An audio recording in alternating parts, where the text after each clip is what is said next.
question before the Chair is that the proposed expenditure be agreed to. I'll give the call to the member for Barton and the Shadow Minister. Thank you, Madam Deputy Speaker. Madam Deputy Speaker, I have 4 questions to put to the Minister in the Chair representing Minister Ruston.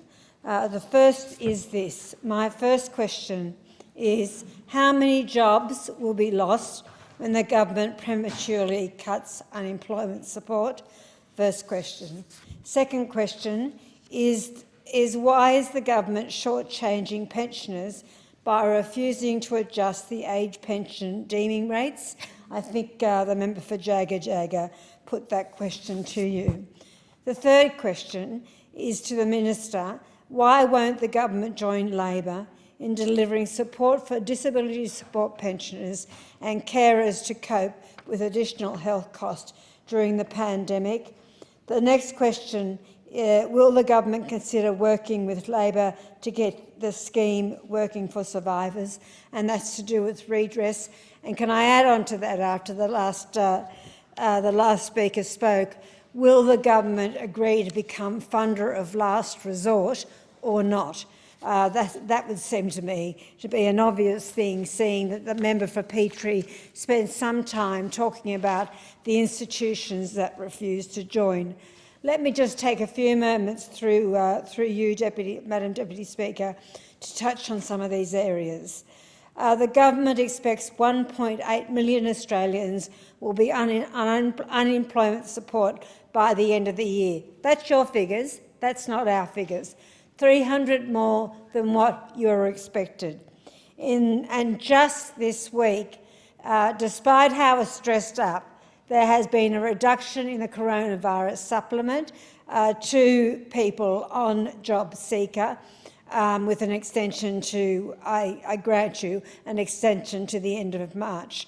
But the other thing that we've consistently called for, as has everyone from the BCA through to ACOS, a permanent increase to the job seeker rate. That still has not been delivered by the government. In terms of age pension, can I say this? You know as well as I do that it is more expensive for people on the age pension during the pandemic, and yet there was no consideration or a late consideration by the Prime Minister's admission of adjusting, well, no, he just hasn't adjusted the deeming rates. You've added the 250 payments to pensioners. Of course, that is welcome, but as previous members have said, that it is simply not enough.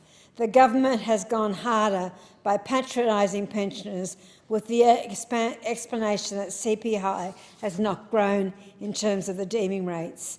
Can I also say that the Reserve Bank cash rate, as you well know, Minister, is at an all-time low at 0.1%, unprecedented in Australian history, and yet the upper deeming rate is still 2.25%. How is that fair? And why won't the government adjust the deeming rate to be in line with the cash rate of the Reserve Bank? The other point that I'd like to make about disability and carers, and my colleague has outlined a very important question to you in relation to carers. But the pandemic saw people with disability forced to purchase more expensive groceries and essentials. They experienced increased costs of private transport as they attempted to avoid public transport. And last week, Labor moved amendments, as you know, Minister, in the Parliament for very reasonable, in fact I moved them myself, for very reasonable and modest amendments that would allow the government flexibility to address this. And we're willing to work with the government on these issues. This is not about a bipartisan, this is not about a contested space. We are willing to work with the government on this.